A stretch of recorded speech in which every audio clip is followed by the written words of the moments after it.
사랑의 하나님 감사합니다. 오늘도 우리에게 새로운 한 날 선물로 허락하여 주시어 하나님 앞에 나와 예배함으로 하루 시작합니다. 말씀 통하여 우리의 삶을 인도함 받게 하여 주옵소서. 부족한 종의 모습은 감춰 주시고 오로지 성령 하나님께서 이 시간 인도하옵소서. 감사하며 예수님의 이름으로 기도하옵나이다. 아멘. 목회자가 들려주는 성경 이야기 지제성구 디모데후서 3장 16절에서 17절까지 말씀입니다. 함께 합독하도록 하겠습니다. 모든 성경은 하나님의 감동으로 된 것으로 교훈과 책망과 바르게 함과 의로 교육하기에 유익하니 이는 하나님의 사람으로 온전하게 하며 모든 선한 일을 행할 능력을 갖추게 하려 함이라. 아멘. 우리가 어제 이제 이스라엘 백성들이요 왕을 하나님 앞에 요청을 하여서 하나님은 이스라엘 백성들의 요청을 들어주셔서 겸손하고 온유한 사울을 하나님께서 이스라엘 백성들의 초대 왕으로 허락하여 주십니다. 사울은 처음에 하나님의 부르심을 받았을 때에 겸손함으로 또 하나님께서 기뻐하시는 화합을 이루는 용납을 이루는 귀한 하나님의 사람으로 쓰임을 받습니다. 그러나 이러한 사울과 하나님이 날마다 함께함으로 말미암아 사울은 이스라엘 백성들을 잘 인도하였고 또 모든 전쟁 가운데 하나님은 사울로 하여금 승리하게 하셨습니다. 그런데 이렇게 승리하는 삶을 살아가자 사울은 점점 교만해지기 시작합니다. 그 교만에서 또 더 확산되어져서 세상의 욕망에 사로잡혀 하나님의 음성을 청종하지 않는 바로 어리석은 삶의 자리로 사울은 나아가게 됩니다. 결국 이러한 사울을 향하여서 사무엘 선지자를 통하여서 하나님이 말씀하신 것이 사무엘상 16장 14절에 보면은 하나님은 이렇게 말씀하십니다. 여호와의 영이 사울에게서 떠나고 여호와께서 부리시는 악령이 그를 번뇌하게 한지라. 여러분, 이 16장 14절 말씀을 읽으면서 그런 생각을 했습니다. 사울은요, 말씀드린 것처럼 세상 욕망으로 인하여서 하나님 앞에서 지속적인 경건의 능력을 갖추지 못했습니다. 결국 경건의 능력을 갖추지 못하였을 때 하나님의 영이 사울에게서 떠날 수밖에 없었고, 하나님의 영이 떠난 사람에게는 악령이 그를 지배하고 또 악령의 지배를 받는 사람은요, 환경이 아무리 어떠한가와 상관없이 번뇌하고 염려하고 불안에 떠는 삶을 살아갈 수밖에 없습니다. 그러므로 여러분, 우리 믿음의 성도들은요, 사울의 이러한 모습을 교훈 삼아서 우리의 삶의 매 순간순간 하나님이 부르시는 그 끝까지 자만심을 경계하며 또 자신에게서 경건의 능력이 떠나지 않도록 매 순간순간 하나님 말씀 앞에 코람데오의 삶을 살아야 한다라는 것입니다. 언제나 영적으로 깨워서 교만하지 않도록 우리가 주의하며 살아가는 것이 반드시 필요하다라는 것입니다. 무엇보다도 말씀드린 것처럼요, 하나님의 영이 떠난 사람에게는 악한 것이 장악할 수밖에 없습니다.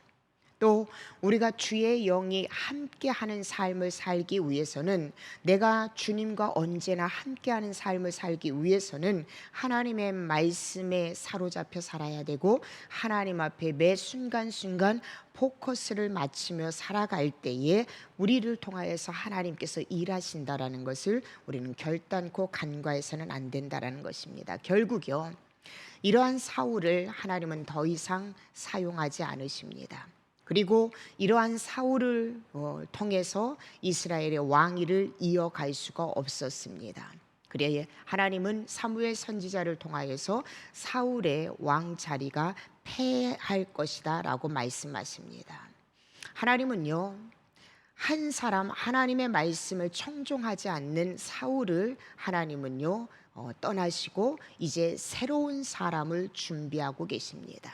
바로 우리가 잘 알고 있는 룻과 보아스의 후손인 바로 이새의 아들 다윗을 하나님이 준비하셨고요. 그리고 사무엘 선지자를 통하여서 이 다윗에게 이스라엘의 2대 왕으로 기름 부음을 받게 하셨다라는 것입니다. 물론 여러분, 어린 다윗이 사무엘 선지자를 통해서 기름 부음을 받았고 그 받음과 즉시 하나님의 맡겨진 그 일들을 감당했던 건 아닙니다. 이스라엘의 2대 왕으로 바로 즉위했던 것은 아니에요.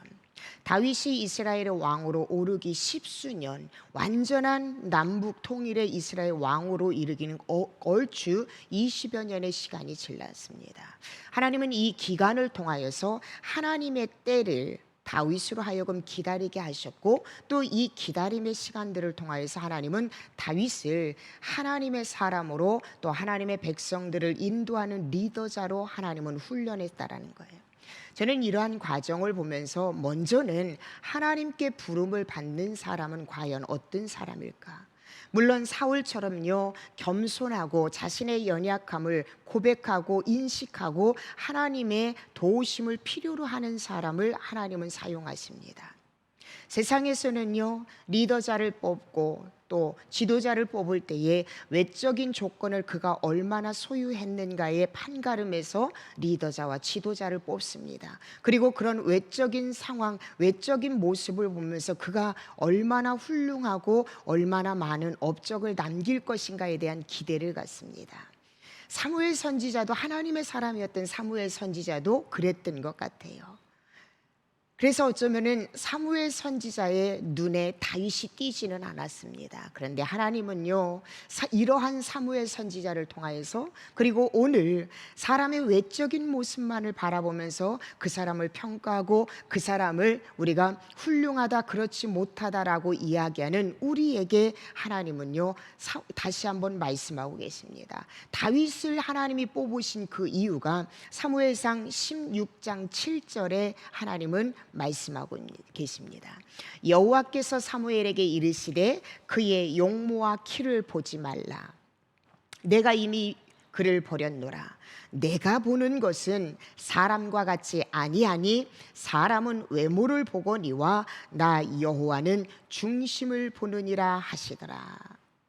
사무엘이 보았을 때에 이새의 아들들 중에 다윗은요, 외형적으로 봤을 때에 리더자로 왕위를 이을 사람으로 보여지지 않았던 것 같아요. 그래서 이새의 첫째 아들, 그리고 그 다음 아들, 어쩌면 사무엘 선지자가 보았을 때는요, 엘리압을 가장 잘 보았습니다. 그런데 하나님은요, 내가 그를 버렸노라. 내가 선택한 사람은 그가 아니다. 나는 사람과 같이 보지 않는다. 사람은 외모를 보면서, 조건을 보면서, 환경을 보면서 그를 평가하고 그를 잘났다 못났다라고 이야기하지만 나 여호와는 중심을 보느니라, 이렇게 말씀하고 계십니다. 하나님이 보시는 그 중심, 다시 말하면 다윗의 마음 중심에 하나님을 향한 순수한 신앙이 있었음을 하나님은 보았기 때문에 그래요. 저와 여러분도 마찬가지예요. 자랑할 만한 것도 없지만은 너무나도 인간적인 조건으로 보았을 땐 너무나도 부족하고 연약하지만은 하나님께서는요, 그런 저와 여러분을 하나님의 자녀로 삼아주시고 또 하나님의 귀한 사역을 감당하기 위해서 오늘도 우리를 부르고 계시다라는 것, 이것을 우리가 신뢰한다면, 여러분, 내가 하나님 앞에 조건 없이 선택을 받고 택정함을 받았던 것처럼 우리 역시도 다른 누군가를 바라보고 평가할 때에 그 사람의 외적인 조건이나 외적인 환경을 보고 그 사람을 평가하는 것이 아니라 그 사람의 중심, 다시 말하면 저가 얼마나 하나님을 향한 순수한 마음을, 순수한 신앙을 소유하고 있는가, 바로 그런 사람을 하나님이 선택하여 주시고 그런 사람을 하나님이 쓰신다라는 거 우리가 안다면은 매 순간순간 사람이 보는 조건대로 사람을 보는 것이 아니라 하나님의 마음으로 내 형제와 또 부부간, 그리고 자녀, 그리고 교회 공동체를 바라볼 수 있는 우리의 믿음의 눈이 필요하다라는 것입니다. 하나님은요, 이렇게 다윗을 하나님은 부르셨고요, 사무엘 선지자를 통하여서 이스라엘의 2대 왕으로 그에게 기름 부어 주셨습니다. 그런데 이런 다윗을 하나님께서 어떻게 훈련시키고 또 그를 어떻게 사용하고 계시는가를 우리는 말씀을 통하여서 보게 된다는 것입니다. 여러분, 말씀드렸던 것처럼요, 사울의 욕망으로 말미암아, 탐심으로 말미암아 하나님의 영이 떠나고 그의 마음 가운데 악신이 들어가면서 사울은 모든 것을 다 소유했음에도 불구하고 그는 날마다 번뇌하였다라는 거예요. 쉽게 표현하면은요, 너무나도 정신적인 고통을 사울은 안고 있었어요. 그래서 사울의 신하들은요, 사울의 이 정신적인 고통을 치료해 주기 위해서 그 당시에 많이 사용하였던 수금을 들려주기를 원했습니다. 근데 하나님이 다윗을 어떻게 등장시키는가를 우리가 살펴볼 필요가 있어요. 사울이 정신적인 치료를 위해서 수금을 타는 사람을 불러야 되는데, 그 수금을 타는 사람을 부를 때 사울의 신하들이 누구를 불렀냐면은 바로 다윗을 불렀다라는 거예요. 다윗이 부름을 받고 나서 사울을 통하여서 다윗이요, 사울이 있는 궁중으로, 왕궁으로 다윗이 사울을 통하여 부름을 받게 하나님이 하십니다. 그리고 다윗은 자기가 할 수 있는 그 수금을 통하여서 사울 왕의 정신적인 아픔을 계속적으로 치유해 주기 위해서 사울 왕으로 위해서 그가 매 순간순간 수금을 타줍니다. 결국 사울은요, 다윗을 신뢰하게 되고, 그리고 사울은 그의 근위 부관으로 다윗을 삼았습니다. 다윗이 사울을 위해서 궁중에서 끊임없이 수금을 타는 그 사역을 감당하게 하나님은요, 어린 다윗을 궁중으로 불러주셨습니다. 저는요, 먼저 하나님께서 다윗을 쓰시는 그 과정을 보기 전에 여러분, 사울과 다윗의 이 상황을 우리가 한번 비교해서 살펴보았으면 좋겠어요. 여러분, 우리가 외적인 조건으로 보았을 때에 사울은요, 한 나라의 왕이었습니다. 사울은요, 한 나라의 왕으로서 또 많은 업적을 세웠던 사람이에요. 이 많은 업적을 세울 수 있었던 것은 하나님이 사울과 함께 했기 때문에 가능했어요. 그런데 사울의 탐심과 욕망으로 인해서, 범죄로 인하여서 하나님의 신이 그를 떠납니다. 하나님의 신이 그를 떠났을 때에 세상의 모든 것은 다 소유하고 다 누릴 수 있었던 사울 왕이었지만 그의 마음에는요, 언제나 불안과 두려움에 가득 찼다라는 거예요. 그래서 심적으로 정신적인 고통을 그가 겪어야만 했다라는 것입니다. 저는 이러한 사실을 보면서 하나님의 영이 그 마음에 없는 자의 심리적인 상태를 잘 보여주고 있지 않는가. 겉으로는 여러분 강성한 듯 보일지라도, 겉으로 보기에는 남부러울 것 없이 사는 것 같은 많은 것을 소유하고 있다 하더라도 하나님의 영이 없는 사람의 마음은요, 불안과 염려와 근심으로 가득할 수밖에 없다라는 것입니다. 그러나 반면에 여러분, 다윗을 보십시오. 그는 아직 어린 소년의 티를 채 벗지 못한 사람이었어요. 그런데 그럼에도 불구하고 이 다윗은요, 사울에게 어떤 사람으로 쓰임을 받느냐는 거예요. 사울과는 여러분 비교할 수 없을 만큼 연약하고 어리고, 또 가진 것 역시도 사울과는 비교할 수 없었어요. 그런데 그런 연약하고 부족한 다윗이 사울에게 어떻게 쓰임을 받는지 사무엘상 16장 17절에서 18절 한번 보십시오. 사울이 신하에게 이르되 나를 위하여 잘 타는 사람을 구하여 내게로 데려오라 하니, 소년 중 한 사람이 대답하여 이르되 내가 베들레헴 사람 이새의 아들을 본즉 수금을 탈 줄 알고 용기와 무용과 구변이 있는 준수한 자라. 여호와께서 그와 함께 계시더이다 하더라. 여기서 용기와 무용과 구변, 이 말씀의 의미는 무엇이냐면요, 다윗에게는 어린 소년이었지만, 비록 작고 보잘것없는 마을에 사는 어린 소년이었지만 그에게는 탁월한 능력이 있습니다. 그에게는 풍부한 감수성이 있습니다. 그에게는 풍부한 재능이 있습니다. 지금 사울 왕에게 이렇게 다윗을 소개하고 있는 거예요. 그리고 18절 하반절에 뭐라고 말씀하십니까? 그는 여호와께서 그와 함께 계시더이다. 비록 가진 것도 없고 사울과의 비교했을 땐 너무나도 부족하고 어리고 경력도 업적도 능력도 없는 사람이에요. 할 수 있는 것은 수금 하나 잘 타는 것, 우리는 이렇게 볼 수가 있어요. 그런데 지금 사울의 신하가 이 다윗에 대해서 뭐라고 이야기하냐면은 수금을 잘 탈 뿐만 아니라 용기와 무용과 구변이 있는 준수한 자라.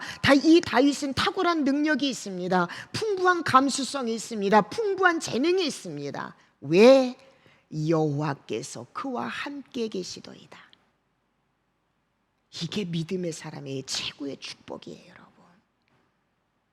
지금 나는 비록 보잘것없고 연약해 보인다 하더라도 세상 사람의 기준으로 봤을 때는 내가 무엇을 할 수 있을까 이렇게 평가받을 수밖에 없는 그런 연약한 존재임에도 불구하고 반드시 하나님과 함께하는 자를 통하여서 이 시대를 이끌어갈 것이고 하나님과 함께하는 자를 통하여서 하나님의 놀라운 능력을 나타내신다라는 거, 오늘 다윗과 사울의 이 삶을 통해서 우리에게 하나님은 다시 한번 말씀하고 계시다라는 거.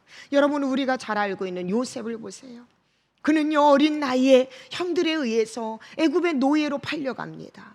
그런데 여러분, 노예로 팔려간 요셉, 노예의 신분이었던 요셉에 대해서 성경은 뭐라고 이야기하냐면 창세기 39장 2절에서 6절 말씀해 보세요. 여호와께서 요셉과 함께 하심으로 그가 형통한 자가 되어 그의 주인 애굽 사람의 집에 있으니 그의 주인이 여호와께서 그와 함께 하심을 보며 또 여호와께서 그의 범사에 형통하게 하심을 보았더라. 요셉이 그의 주인에게 은혜를 입어 섬김에 그가 요셉을 가정 총무로 삼고 자기의 소유를 다 그의 손에 위탁하니 그가 요셉에게 자기의 집과 그의 모든 소유물을 주관하게 한 때부터 여호와께서 요셉을 위하여 그 애굽 사람의 집에 복을 내리심으로 여호와의 복이 그의 집과 밭에 있는 모든 소유에 미친지라. 주인이 그의 소유를 다 요셉의 손에 위탁하고 자기가 먹는 음식 외에는 간섭하지 아니하였더라. 요셉은 용모가 빼어나고 아름다웠더라. 아멘. 노예의 신분을 가지고 있었던 요셉, 그는요 하나님이 함께 하신 사람이라는 것을요 이방신을 섬겼던 보디발도 알았어요. 그래서 그의 가정 모든 일을 하나님이 함께하는 요셉에게 그에게 맡깁니다. 근데 여러분 말씀해 보십시오. 그 보디발의 가정이 누구로 인하여서 복을 받았냐면은 하나님께서 요셉을 위하여 그의 가정에 복을 더하였더라. 성경은 이렇게 말씀합니다. 여러분, 저와 여러분은요 세상적인 조건과 기준으로 봤을 때는 연약하고 부족한 존재이지만 하나님이 함께 하시는 사람이기 때문에 우리 때문에 이 땅이 복을 받는 거고, 우리 때문에 여러분 세계 열방이 복받는 저와 여러분은 복덩어리라는 거예요. 하나님이 함께 하시는 사람 때문에 지금 이 세상이요 하나님께 복을 받고 하나님이 함께 하시는 사람인 저와 여러분 때문에 다른 누군가에게 축복의 통로로 쓰임 받는다는 거, 이걸 우리가 잊어서는 안 된다라는 것입니다. 여러분, 이렇게 하나님은요 하나님이 함께 하실 만한 다윗, 여호와 하나님에 대한 순수한 신앙을 갖고 있었던 다윗을 하나님이 택정해 주시고 그에게 기름 부음을 부어주시고 이스라엘의 2대 왕으로 그를 하나님은 부르셨습니다. 말씀드렸던 것처럼요 다윗은 기름 부음을 받자마자 곧바로 왕위에 오르지는 않았어요. 오랜 동안 하나님께서 하나님의 때를 준비시켰고 다윗은요 하나님을 향한 순수한 믿음으로 그 때를 겸손하게 훈련에 임합니다. 결국 하나님의 이제 때가 되어져서 하나님의 구속사에 이제 다윗을요 등장시킵니다. 하나님의 역사에 다윗을 여러분 하나님께서는 끌어오시고 그를 부각시킵니다. 그게 무엇이냐면 바로 블레셋을 통하여서 이스라엘과 전쟁을 일으키게 합니다. 그 당시 블레셋과 이스라엘은요 비교할래 비교할 수 없는, 블레셋은 크고 강한 나라였어요. 그 블레셋이 이스라엘 향하여서 지금 전쟁을 일으켜요. 그리고 더더군다 그 블레셋 가운데는 우리가 잘 알고 있는 골리앗 장수가 있었습니다. 수많은 군대, 블레셋 군대 앞에서 이스라엘 백성들은요, 뭘 어떻게 할 수가 없었어요. 막상 싸우러 나왔지만은요, 도무지 블레셋을 이길 수가 없었습니다. 두려워 떨고 있는 이스라엘 백성들 앞에 더 한층 두려움을 주는 게 무엇이냐면 바로 거인 골리앗이 이스라엘 백성들을 향하여서 모욕하고 그들이 믿는 여호와 하나님을 모욕합니다. 자신들이 모욕을 받고 하나님을 모욕하지만 이스라엘 백성들은요, 도리가 없었어요. 그들을 이길 힘도 없었고 거인 골리앗을 이길 힘도 없었습니다. 성경에 보면은 이스라엘 백성들이 크게 두려워하였더라라고 성경은 이렇게 이야기합니다. 이러한 절체절명의 순간에 여러분, 하나님은요 어린 소년 다윗을 등장시키고 있다라는 거예요. 왜 하필 이때? 다윗의 입장에서는 하나님은 왜 하필 이때입니까? 그냥 멋지게, 아니면 정말로 멋있게 이스라엘의 2대 왕으로 하나님 올려주실 수 있는데 왜 하필이면 이 전쟁터에서, 더더군다나 거인 골리앗이 있을 뿐만 아니라 이스라엘 백성 그 장수들조차도 저 골리앗을 향해서 한 발자국도 움직이지 못하는 이 상황 가운데 하나님은 왜 다윗을 그 전쟁터에서부터 하나님은 등장시키냐는 거예요. 왜 그러셨을까요? 여러분, 사무엘 선지자도 처음 다윗을 보았을 때에 이스라엘의 왕으로 생각하지도 못했어요. 그의 형제들조차도 전쟁터에 나와 있는 다윗을 향해서 나무랄 정도로 다윗을 무시했습니다. 하물며 여러분, 이스라엘 백성들이 이 다윗을요 왕으로 생각이나 하겠습니까? 그래서 하나님께서는요 지금 이 전쟁터에 다윗을 등장시키는, 어쩌면 제일 다윗 자신이 내가 무엇을 할 수 있을까 이렇게 생각했을 거예요. 하나님은 이 전쟁터의 절체절명의 순간에 하나님이 선택한, 하나님을 향한 순수한 믿음을 소유한 다윗을 등장시켜요. 결국 우리가 알고 있는 것처럼 이 골리앗과의 전쟁을 통하여서 하나님은요 다윗을 역사의 무대에 하나님은요 올려주고, 이 전쟁을 통하여서 하나님은요 큰 기적을 이루시고, 다윗이 이 전쟁을 통하여서 자신뿐만 아니라 이스라엘 모든 민족이 다윗을 여러분 향하여서 칭찬하고 다윗을 노래하기 시작해요. 사랑하는 성도 여러분, 하나님의 뜻은요, 하나님의 인도는요, 하나님의 승리는 언제나 선하다라는 거 우리가 잊어서는 안 돼요. 보여지는 상황은 왜 이 절체절명의 순간에 다윗을 하나님께서 집어넣으셨을까? 왜 나를 이러한 순간에 하나님께서 인도하셨을까? 왜 내게 이렇게 절체절명의 순간을 하나님은 허락하셨을까? 보여지는 상황을 보면은 우리는 암담할 수가 있어요. 그러나 여러분, 그러한 상황을 만났을 때에 언제나 우리가 잊지 말아야 될 것은 하나님의 뜻은 언제나 선하다라는 것. 고난이 크면 클수록 여러분, 하나님의 역사 역시도 크다라는 거예요. 저와 여러분이 지금 만나는 고난이 크면 클수록 우리를 향한 하나님의 기대 역시도 크다라는 거 잊어서는 안 된다라는 거예요.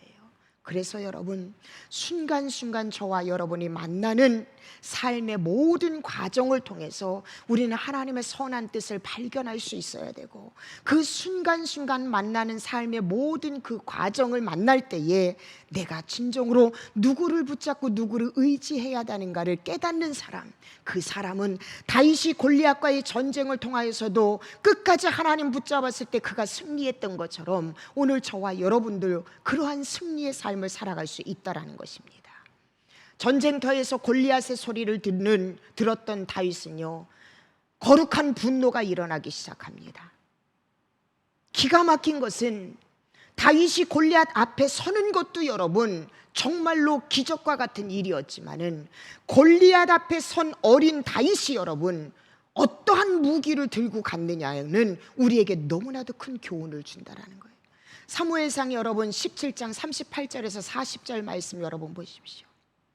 17장 38절에서 40절입니다.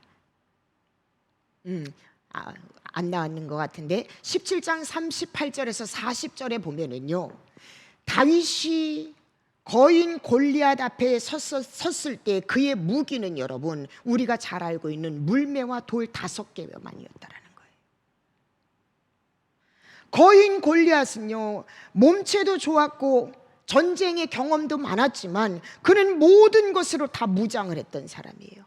그 모든 세상적인 조건을 완벽하게 갖추었던 이 골리앗 앞에서 다윗이 가지고 갔던 그 무기는 무엇이냐면 물매와 돌 5개만 가지고 갔다는 거예요. 여러분, 이것은 우리에게 무엇을 의미합니까? 다윗의 무기는요, 물매와 돌 5개가 아니라 하나님이 무기였다라는 거예요. 하나님이 무기였다라는 거예요. 하나님이 쓰시는 사람, 하나님의 일을 해야 될 사람, 하나님 앞에 부름받은 사람은요, 세상적인 조건도 아니에요. 내 경험도 아니에요. 내가 가지고 있는 능력도 아니에요. 우리가 이 땅에서 영적 전쟁터에서 우리의 진정한 무기, 영원한 승리할 수 있는 무기는요, 바로 여호와 하나님이에요. 하나님을 신뢰하는 것, 이것이 세상의 어떤 것보다도 더 강력한 무기인 것을 오늘 다윗이 골리앗 앞에 들고 가는 이것을 통하여서 하나님은 우리에게 말씀해 주고 계시다. 다시 말하면 이 전쟁은 내 힘이 아니라 하나님의 힘으로만 승리할 수 있다는 것, 다윗은 이것을 깨달았다는 것이에요. 그리고 다윗은 이러한 자신을 비웃는 골리앗을 향해 주눅들지 않고 그는 믿음으로 사무엘상 17장 45절에서 47절까지 보면은요, 이렇게 선포해요. 다윗이 블레셋 사람에게 이르되 너는 칼과 창과 단창으로 내게 나아오거니와 나는 만군의 여호와의 이름 곧 내가 모욕하는 이스라엘 군대의 하나님의 이름으로 내게 나아가노라. 오늘 여호와께서 너를 내 손에 넘기시리니 내가 너를 쳐서 내 복을 베고 블레셋 군대의 시체를 오늘 공중의 새와 땅의 들짐승들에게 주어 온 땅으로 이스라엘 하나님이 계신 줄을 알게 하겠고 또 여호와의 구원하심이 칼과 창에 있지 아니함을 이 무리에게 알게 하리라. 전쟁은 여호와께 속한 것인즉 그가 너희를 우리의 손에 넘기시리라. 아멘. 하나님을 무기 삼아서 하나님이 반드시 이기게 하실 거라는 그 확신을 가지고 다윗은요, 믿음의 선포를 하는 거예요. 여러분, 이게 믿음의 사람이 나아가는 삶의 방향이에요.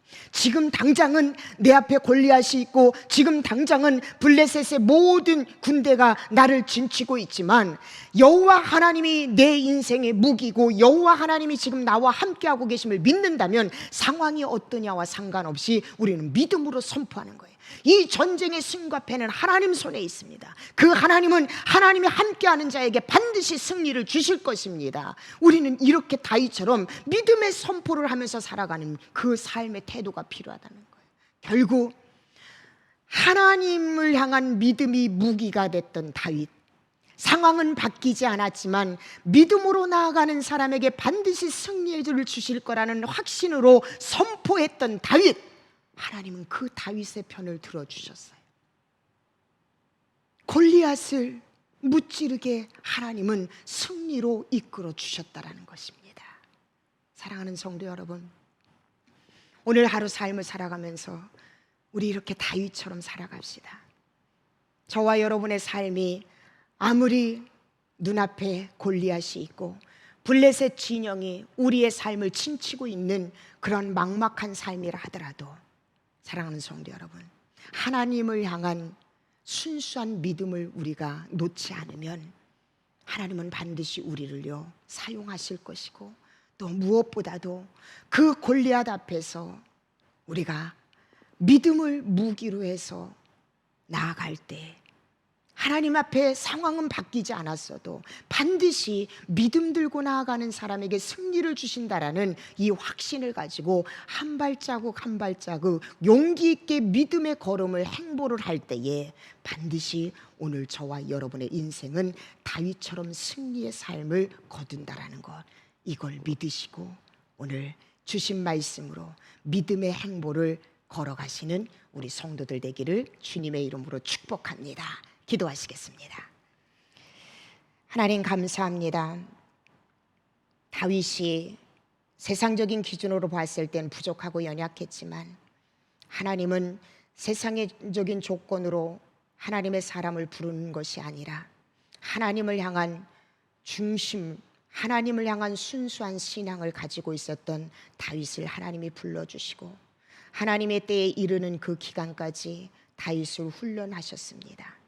또한 그때가 되었을 때 하나님은 다윗을 역사의 무대에 올려주셨고, 그 역사의 무대에 올라가는 그 순간이 내가 기대하는 화려한 순간은 아니었습니다. 다윗이 하나님의 역사의 무대에 등장하는 그 순간은 가장 절체절명의 순간이었습니다. 그럼에도 불구하고 다윗은 끝까지 하나님을 신뢰하고 하나님을 향한 믿음을 가지고 행보할 때 그의 삶은 승리의 삶을 살아간 것을 봅니다. 사랑하는 성도들, 오늘 삶이 바로 다윗과 같은 삶을 살아가 오늘 하루를 마감했을 때 믿음으로 내가 승리했노라고 고백하게 하여 주옵소서. 감사하며 예수님의 이름으로 기도합니다. 아멘. 함께 기도하십니다. 말씀 생각하면서 여러분 기도하시고요. 두 번째는 스크린에 나와 있는 기도의 제목대로 기도하시고, 또 세 번째는 오늘은 수요 예배가 있습니다. 말씀 전하시는 목사님을 위해서 예배를 통해서 하나님의 영광 받아달라고 기도하시고, 육신의 연약함을 안고 있는 지체와 또 여러분 개인 기도 제목을 놓고 기도하신 후에 모든 순서 마치도록 합니다. 다 함께 기도하시겠습니다.